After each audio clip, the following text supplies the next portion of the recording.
네, 오밤중 뉴스 함께하고 계십니다. 지금 시각 11시 25분 지나고 있네요. 첫 번째 주제 시작합니다. 첫 번째 주제는 양승태 사법농단 사건입니다.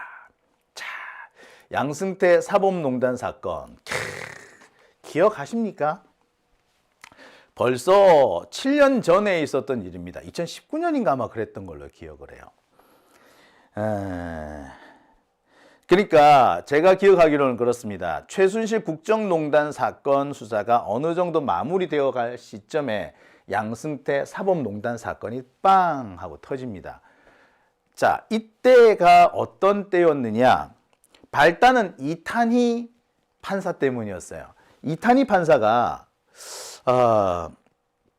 원래 그 법원 행정처에 인사 담당관으로 일을 하고 있었는데 갑자기 그만둬 버립니다.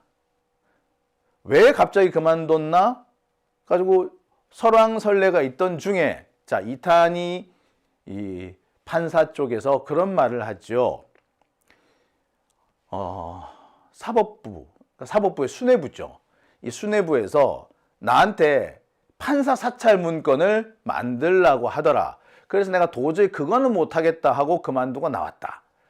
자, 이런 폭로들이 나오기 시작합니다. 이 얘기는 정말 일파만파 크게 번져 나가죠. 그리고 마침내 이것이 사법농단 사건으로 번집니다. 알고 보니까 이 양승태 사법부는 자신들의 입맛에 맞지 않는 판사들을 사찰하고 심지어 괴롭히기도 하고 또는 자신들의 입맛에 맞지 않는 일종의 진보적인 어떤 판사들이 있는 모임에 탄압을 가하기도 하고 탄압을 가하기 위해서 프락치를 심기도 하고 뭐 그랬더라고요. 그게 드러나죠. 이런 와중에 양승태 사법부가 판결, 재판에도 개입했다는 의혹들이 속속 제기되기 시작합니다. 그리고 그중에 가장 대표적인 사건이 바로 강제징용 손해배상 사건이었어요.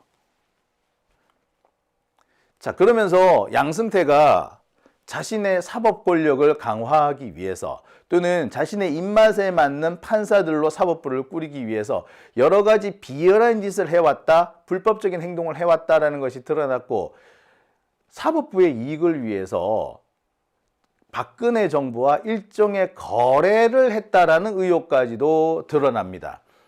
이것을 통틀어서 사법농단이라고 우리는 불렀어요. 사법농단 사건이 드러나면서 양승태는 기소가 됩니다. 감옥에도 1년인가 있었어요. 그런데 양승태 1심을 질질 끌다가 윤석열 정권이 들어선 지 얼마 지나지 않아서 1심에서 무죄 판결을 받았네요. 이야, 정말 허탈한 일이었죠. 양승태가 재판을 끄는 방식은 참 기묘기괴했습니다. 재판 와중에 하도 재판을 질질 끄니까 중간에 판사가 한번 바뀌어요. 이런 걸 보고 우리는 보통 재판부 갱신 절차라고 하죠. 재판부 갱신 절차를 들어갔는데 보통 재판부 갱신 절차는 좀 간편하게 얼른 진행을 해버립니다. 그런데 양승태는 어떻게 한다?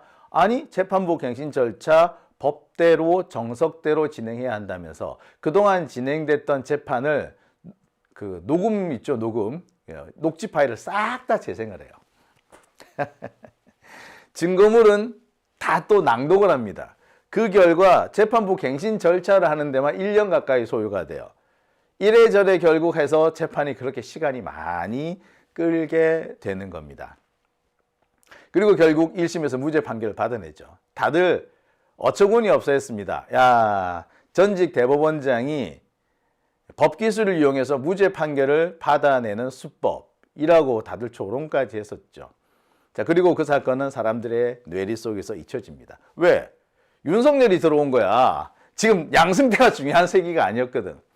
그런데 오늘 양승태의 이 항소심 두 번째 재판이 열렸습니다. 선고가 있었는데 놀랍게도 유죄 판결이 나옵니다. 양승태 사법농단 사건은 내용은 참 거창하고 또 그 죄질이 상당히 나빠요. 예를 들어 이런 겁니다. 사법부가 당시 그 상고법원이라는 제도를 도입을 하려고 했는데 상고법원을 도입하기 위해서 행정부, 그러니까 박근혜 정부와 딜을 쳐요. 딜을 칠 때 딜의 대상에 포함됐던 게 바로 강제징용 손해배상 소송이었습니다. 이거는 다 이긴 사건이었어요. 피해자들이. 대법원 판결도 나왔고 대법원 판결로 파기환송이 됐었습니다. 이 사건이 다시 재상고가 됐기 때문에 이건 뭐 재판을 더 끌 것도 없었어요. 그런데 이 사건이 몇 년을 질질 끕니다. 물론 이게 이제 박근혜 정권이 끝나면서 문재인 정부에서 다시 피해자들의 손을 들어주는 걸로 끝나긴 했지만 그 과정에서 많은 사람들이 고통을 입었죠. 바로 그때 양승태가 여러 가지 딜을 쳐요. 그래서 이 재판 결과를 뒤집기 위해서 온갖 짓거리를 다 합니다.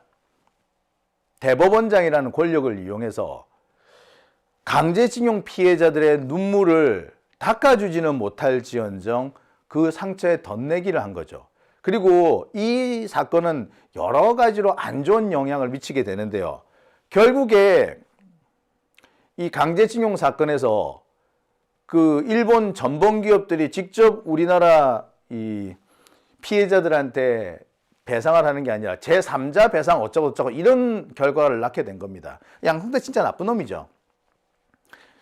엄청 나쁜 짓을 했는데 이걸 법적으로 처리하려면 뭐가 된다? 네, 직권남용이에요. 직권남용. 근데 이 직권남용이라는 게 참 이게 참 이게 좀 그런 것이 직권남용이잖아요. 직권이 있는데 그 있는 직권을 벗어나는, 직권을 넘어가는, 또는 직권에서는 하지 말아야 될 일을 하는, 그러니까 직권을 남용해야 돼. 있는 직권이 남용이 될 거 아니야. 아예 없는 경우는 직권이라는 게 없는데 무슨 남용이 됩니까? 그래서 분명히 잘못된 행동이고 권한도 없지만 직권 남용이 아닌 거야. 이게 법리가 참 희한하죠. 예, 이거 물론 제가 볼 때 이거는 법 기술이에요. 직권 남용이라는 거는 있는 권한을 초과해서 집행하는 것도 직권 남용이지만 아예 없는 권한을 있는 것처럼 해서 하는 거, 이것도 당연히 직권 남용이 되는 게 정상이죠. 안 그렇습니까? 초과하는 게, 있는 직권을 초과하는 게 불법이면 없는 직권이 있는 것처럼 해가지고 쓰는 것도 이거 당연히 불법이어야 되는 거 아닙니까? 네. 그런데 없는 직권을 하는 거는 이거는 직권 남용이 아니래. 아이 진짜 진짜. 자, 뭐 이런 게 희한한 판결이 있었습니다. 자, 그런데 이와 관련해서 오늘 그런 이상한 판례를 뒤집는 첫 판결이 나온 거죠. 그게 바로 오늘 양승태 재판입니다. 1심에서는 무죄가 나왔지만은 2심에서는 징역 1년에 집행유예 2년이라는 유죄 판결이 나옵니다. 뒤집어진 거예요. 엄청난 사건입니다. 이거 엄청난 판결이 아닐 수가 없어요. 양승태 쪽에서는 난리가 났죠. 기존 법리를 뒤집는, 법리와는 상충되는, 그러니까 판례와 반상충되는 판결이라면서 당장 상고하겠다라고 나서요. 자, 그런데 말입니다. 이게 참 그래요. 양승태 사법농단 사건, 아까 말씀드렸듯이 대법원장 시절에 양승태가 각종 재판에 개입해서 재판의 결과를 뒤집는다든지, 판결을 늦게 나오게 한다든지, 너무 빨리 나오게 한다든지, 또는 헌법재판소에 위원 제청을 해야 되는데 못하게 한다든지, 이런 이상한 방법을 써서 이 재판에 개입한 거, 요런 것들을 통틀어서 이 양승태 사법농단 사건이라고 합니다. 여기에는 판사 사찰, 공금 유용 등 각종 불법 행위가 같이 포함되어 있었어요. 모두 47개 혐의였습니다. 이 가운데는 우리가 잘 알고 있는 서기호 판사에 대한 재임용 거부 같은 것도 포함이 되어 있었습니다. 그런데 당시 법리는 두 가지 이유에서 양승태를 무죄 판결을 합니다. 말씀드렸듯이 양승태 사법농단 사건에서는 정말 질이 나쁜 사건들도 많았어요.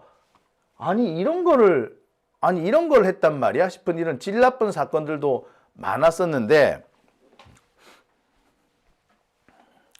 그 중에 가장 대표적인 것이 제가 앞서서 말씀했던 것이 바로 강제동원 손배소 사건입니다. 1차 대법원 판결이 있었고 여기서는 손해배상 책임이 인정돼요. 그러면서 원래 손해배상 책임이 인정 안 되던 거 이 판단을 뒤집습니다. 그래서 파기환송해서 다시 내려보내요. 이게 다시 재상고가 돼서 대법원에 왔는데, 일단 파기환송해서 내려보내서 재상고가 됐기 때문에 오랫동안 다룰 것도 아니야. 그런데 결론을 안 내리고 질질 끌죠. 그리고 그 와중에 수단과 방법을 가리지 않고 먼저 나왔던 대법원 판결을 뒤집으려고 합니다. 이 와중에 외교부에서 의견서를 제출하게 만들죠. 그리고 이 과정에 김앤장이 개입하고 뭐 그렇습니다.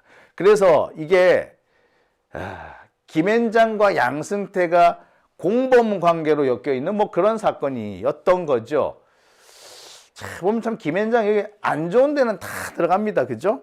뿐만 아니라 아까 말씀드렸던 것처럼 판사 사찰 사건이라든지 국제인권법 연구에 대한 탄압이라든지 일부러 이 조직을 와해시키려고 했다는 거라든지 뭐 이런 여러 가지 악행들이 싹 드러나요. 이게 양승태 사법농단 사건입니다. 모두 47개 혐의로 기소가 됐는데요. 이 중에 딱 2개만 유죄가 인정이 돼요. 딱 2개만. 이번에. 그전에는 그나마 1심에서는 다 무죄였어. 이번에 딱 2개가 유죄로 인정됩니다. 47개 중에서 2개. 아까 제가 가장 악질적인 사건이 뭐라고 이게 말씀을 드렸잖아요. 근데 그 악질적인 사건이라는 건 이번에 유죄 판결에서도 제외됩니다. 이번에 유죄 판결을 받은 건 딱 2개예요. 통합진보당 의원들의 직위 인정 소송. 이게 이 통진당이 위헌정당 심판을 받아서 해산이 되잖아요. 해산되면은 그러면 그 소속 국회의원들은 어떻게 돼요? 또는 지방의원들은 어떻게 돼요? 헌법재판소는 의원들의 직위가 사라진다라고 해버렸습니다. 근데 이와 관련해서 아니다. 통진당 의원들이 그 직위를 유지하는지 유지하지 않는지는 이건 헌재가 판단할 게 아니라 법원이 판단할 거다. 뭐 이런 얘기들이 있었습니다. 그런데 이 사건이 논란이 되는 와중에 하급심이 아예 이 사건 자체를 각하해버려요. 아예 헌법재판소에서 결론 났는데 뭘 또 해? 하지 마. 이러고 각하를 해버렸어요. 그러니까 갑자기 대법원에서 개입을 해가지고, 그러니까 양승태가 개입해가지고, 야, 뭔 소리야? 이거 올려보내! 라고 한 겁니다. 이미 나온 판결을 뒤집으려고 한 거죠. 비슷한 게 하나 더 있습니다. 한정위원 제청 강제 철회 사건입니다. 한정위원이라는 게 뭐냐면요, 이렇게 해석하면 위헌이다. 요걸 한정위원이라고 합니다. 법률이 있는데 이 법률이 위헌인지 아닌지 판단하는 거는 헌법재판소잖아요. 그런데 이 법률 내용 중에 일부는 합헌이고 일부는 위헌이다. 그러면 어떻게 합니까? 일부 위헌 선고를 합니다. 그런데 이렇게 해석하면 합헌이지만 이렇게 해석하면 위헌이다. 이런 경우도 있겠죠. 자, 이렇게 해서 해석을 정해주는 거, 이렇게는 해석하지 마세요 라고 하는 거를 일부 위헌이라고, 한정위헌이라고 그러는데 해석위헌이라는 거죠. 해석위헌이라는 건데, 해석위헌은 우리나라 대법원이 인정을 안 합니다. 헌법재판소는 계속 이 판결을 내리고 있는데 대법원에서 인정 안 해요. 그런데 말입니다,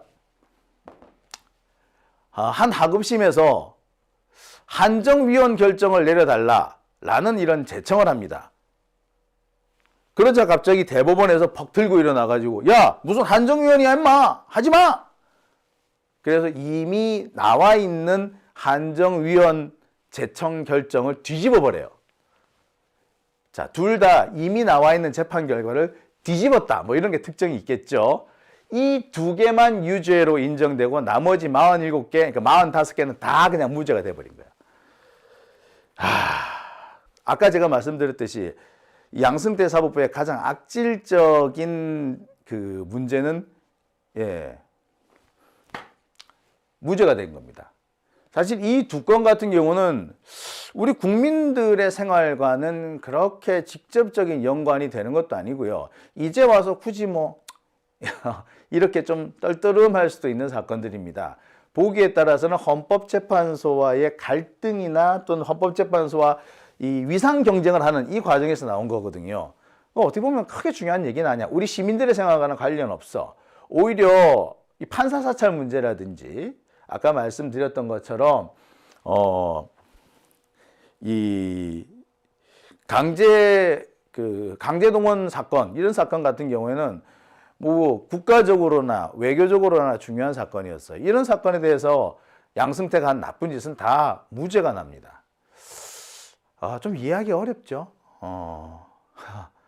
자, 하지만 그래도 일단 양승태의 여러 비위 중에 2개는 유죄로 인정이 됐다는 게 상당히 중요한 의미가 있습니다.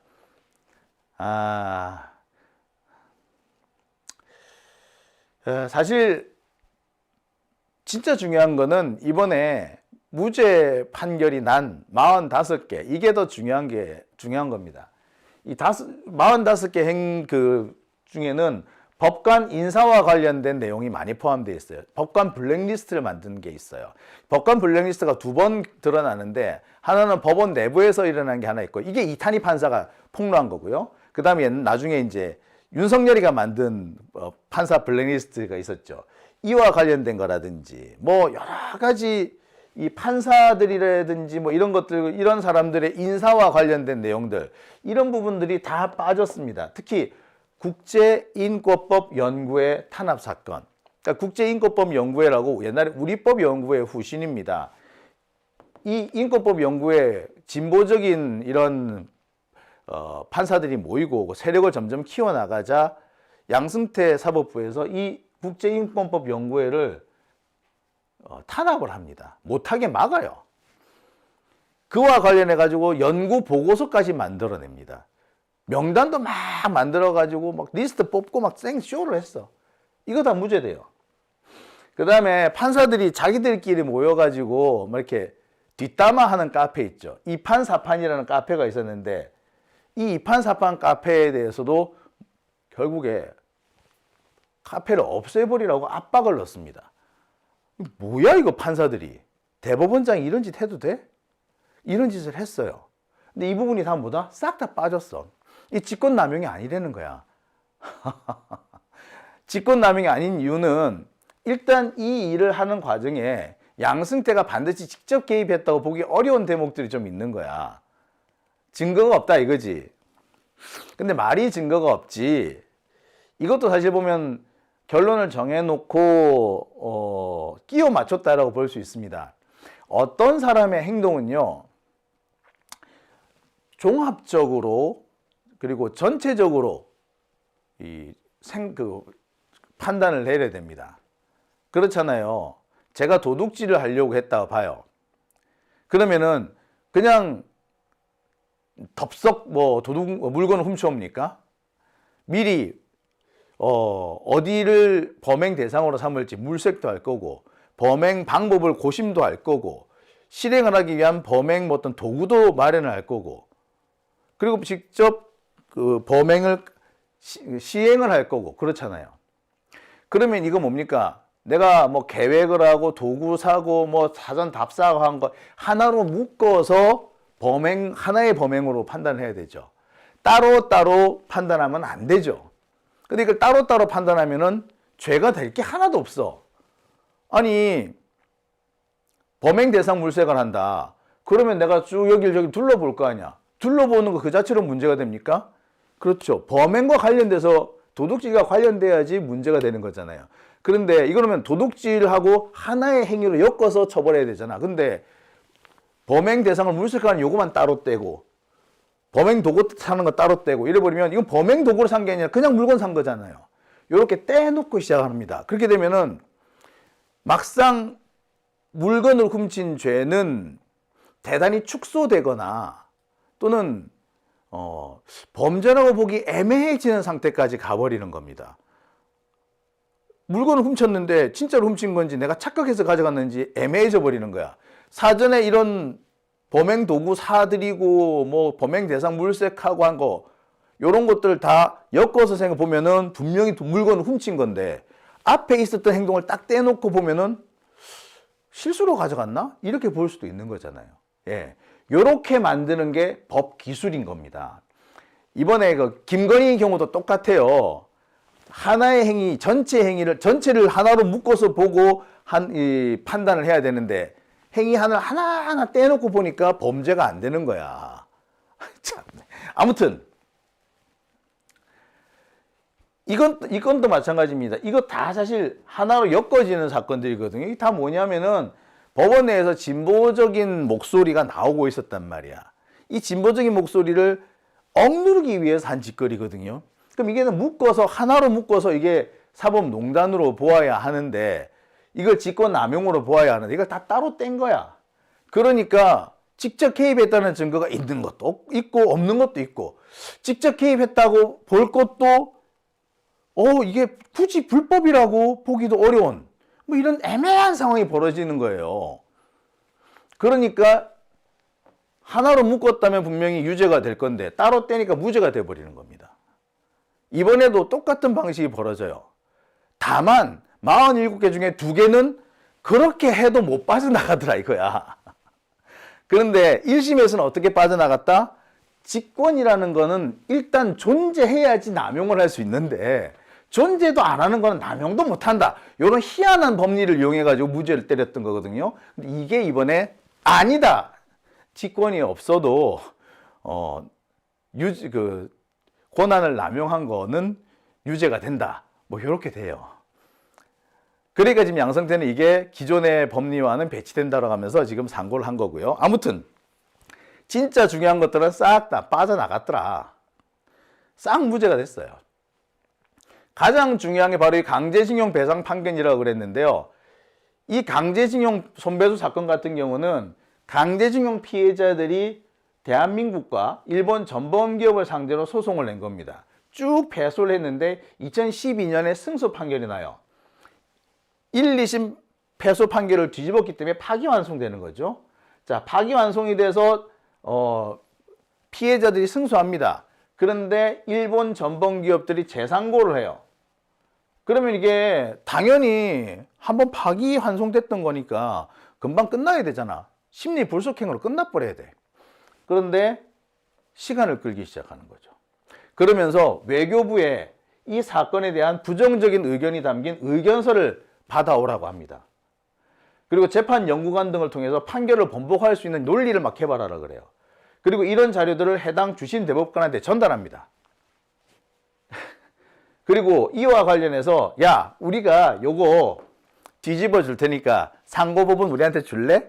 이렇게 딜까지 쳐요. 요건 하나로 묶어야지 유죄가 되죠. 그죠? 그런데 이걸 어떻게 했다? 따로 떼서 기소를 해버렸어. 그러니까 어찌 된다? 무죄가 돼버리는 거지. 이거를 하나로 묶었을 때 이게 유죄가 될 거 아니에요. 그죠? 그러니까 빅딜을 상고법원 문제와 관련해서 박근혜 정부하고 딜을 치기 위해서 이런 일들을 한 거잖아. 그러면 다 여기 직접 개입한 거 맞죠? 양승태가. 그런데 이걸 다 따로 떼서 각각의 행위로 기소를 해버려요. 그럼 이게 어찌 돼? 이것만 가지고는 불법이라 하기 어려워요. 이것만 가지고도 불법하기 어렵고 이것도 어려워. 이거는 문제가 되는데 빅딜을 했으면 그 뒤에 어떤 전후 사정이 있어야 되잖아. 전후 사정이 없는 거야. 이게 다 전후 사정인데 전후 사정이 싹 빠져버리니까 별도의 행위로 딱 빠져버리니까 이게 유죄가 나오나? 안 나오는 거예요. 이 역시도 그래서 결국에 무죄 판결이 나옵니다. 특히 재밌는 게 뭐냐면요. 요거 외교부 의견서 받아내는 거, 재판연구관 통해서 보고서 작성하는 거, 요게 김앤장이 또 연루가 됩니다. 이 조금 이따 쿠팡 얘기도 할 건데 거기서도 김앤장이 등장을 하죠. 그러니까 김앤장 측에 관련된 재판 자료나 정보가 막 유출되기도 하고 그래요. 이게 다 누가 한 거라고요? 양승태가 한 겁니다. 그런데 이모저도 전부 다 무죄 판결이 나와버려요. 아까도 말씀드렸습니다. 이건 하나로 묶어서 하나의 행위로 보고 종합적으로 판단을 내려야 되는데 종합적으로 판단 안 내리고 따로따로 떼니까 각각의 행위를 떼버리니까 유죄가 나오지를 못한 거예요. 제가 어제도 김건희 그 판결과 관련해서 각각의 행위로 분리를 해놓고 보면은 유죄로 삼을 수 없는 문제들인데 모아놓고 종합적으로 판단하면 유죄가 되는 그런 사건들이 있습니다. 대부분의 범죄는 그래요. 그런데 무죄를 일부러 만들어주고 싶으면 어떻게 하느냐. 종합적으로 보았을 때 여러 개의 행위를 쭉 하나의 맥락에서 놓고 보았을 때 유죄가 되는데 각각의 행위를 떼놓고 각각 기소하도록 각각 판단하도록 해버리면 무죄가 나버리는 거야. 똑같은 거야. 이번에도 똑같은 상황이 벌어진 겁니다. 그러니까 무죄를 주기 위해서 장난질을 친 거죠.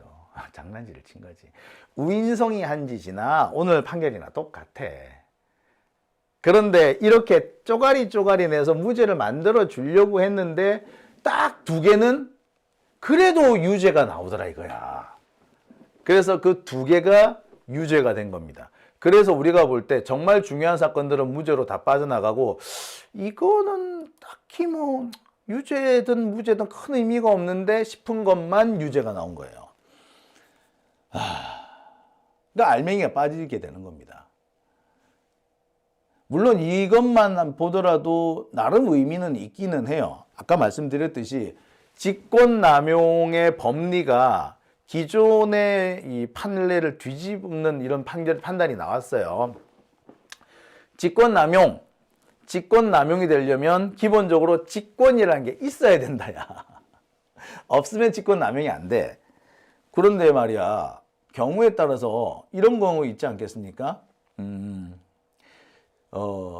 직권이라는 게 아예 존재하지 않는데 있는 것처럼 외양을 꾸미거나 직권이 없지만 뭐 인사권이라든지 뭐 또는 그 예산권이라든지 이런 것들을 이용해서 부당한 어떤 압박을 넣는 거, 이것도 사실 직권남용으로 봐야 되잖아요.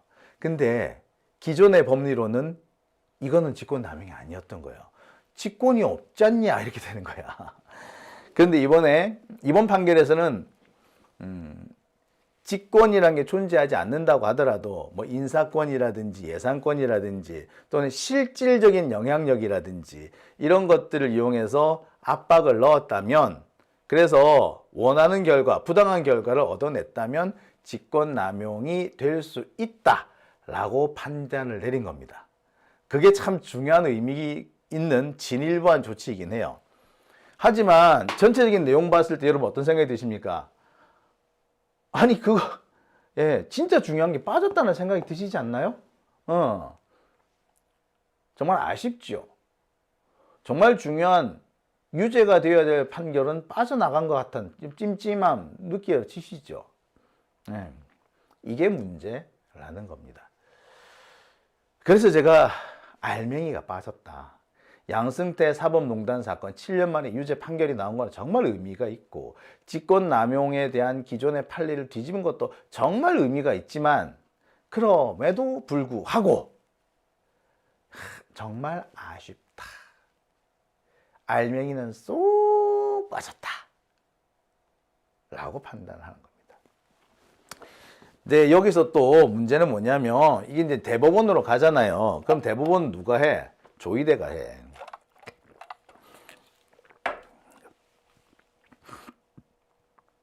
조희대가 과연 이 판단을 받아줄까요? 안 받을걸요? 잘못하면은 조희대 지가 이 판례 때문에 감옥에 갈 수도 있어. 조희대가 지금까지 한 행동들 상당수는 이게 다 걸려요. 만약에 우리가 지기현이 있잖아요. 지기현한테 조희대가 일정한 형태의 어떤 압력을 행사했다면 이거 걸려. 직권남용에 걸립니다. 그러니까 조희대가 이 판단을 받아줄까요? 받아줄 리가 없는 거지. 참 안타깝습니다. 그런 면에서 무척이나 안타깝습니다. 참 안타까워요. 사법부가 조금 진일보했다 싶은 생각이 들다가도 이런 걸 보면 아이고 그래 니들이 그렇지 라고 혀를 끌끌 차게 되는 그런 상황인 것 같습니다. 참 그래요. 그죠? 제가 이런 말씀을 드리는 이유는요. 우리가 소위 말하는 법 왜곡죄, 이게 지금이라도 만들어야 하는 이유가 여기에 있는 겁니다. 법 왜곡죄, 만들어야 되는 이유, 여기에 있어요. 그죠? 이게 법 왜곡죄에 걸리게 되면 요거 다 걸려요. 양승태도 걸리고요. 사실 법 왜곡죄라는 게 직권남용의 특수한 형태라고 보면 맞거든요. 그래서 우리가 지금 법 왜곡죄가 만들어지지 않고 있는 게 정말 아쉽다고 보는 겁니다. 법 왜곡죄, 이게 지금 법안은 지금 그 국회 법사위를 통과한 걸로 알고 있습니다. 근데 국회 본회의를 지금 넘어가지 못하고 있거든요. 이 점이 저로서는 상당히 아쉽고 안타깝습니다. 민주당에서 정말 이 사법개혁, 특히 법조와 검찰을 개혁하겠다라는 마음이 있다면 진짜 중요한 거는 검찰청을 어떻게 둘 것이냐의 문제라기보다 이 법 왜곡죄를 바로잡는 거, 법 왜곡죄를 만들어주는 거, 이게 더 중요하지 않을까 하는 생각이 들어요. 법 왜곡죄는 그렇습니다. 상식에 어긋나는 판결이에요. 상식에 어긋나는 판결인데 그 판단 근거가 매우 부정직한 거죠. 그러니까 사실 대표적인 게 엊그저께 있었던 김건희 판결, 그리고 작년에 있었던 윤석열 석방해 둔 지기현의 판결, 이겁니다. 지기현 같은 경우에 구속기간을 시간으로 계산하잖아. 이게 법 왜곡이에요. 대표적인 법 왜곡죄인 겁니다. 그러니 지금이라도 법 왜곡죄가 빨리 만들어져야 한다, 뭐 그런 생각이 드네요. 물론 민주당에서 지금 법 왜곡죄를 지금 계속 만지작거리고만 있는 이유가 있어요. 이게 뭐냐면은, 왜 칼은 칼집에 있을 때 제일 무섭다고 그러잖아요. 그러니까 지금 법원이, 판사들이 무슨 짓을 하려고 그러냐면은 사법권을 이용해서 쿠데타를 일으키려고 해요. 지금도 검사들도 지금 계속 쿠데타 시도를 하고 있어요. 소위가 우리가 말하는 연성 쿠데타, 사법부 중심의 연성 쿠데타, 그 브라질에서 있었던 그 사건, 그와 비슷한 일들이 지금 벌어지려고 합니다. 이걸 못하게 막을 수 있는 방법이 어떻게 보면 법 왜곡죄죠. 근데 법 왜곡죄를 만드는 것도 당연히 중요하겠으나 만들 듯 말 듯 지었다가 놓았다가 하는 것도 상당히 좀 의미가 있어요. 그러니까 아예 법 왜곡죄를 만들어 버리면 판사들이 이왕 이렇게 된 거 확 그냥 질러버리자 라고 할 수도 있는데, 계속 법 왜곡죄를 만들 듯 말 듯 해버리면 판사들도 조심할 수밖에 없는 거야. 걔들도 시간을 보겠죠.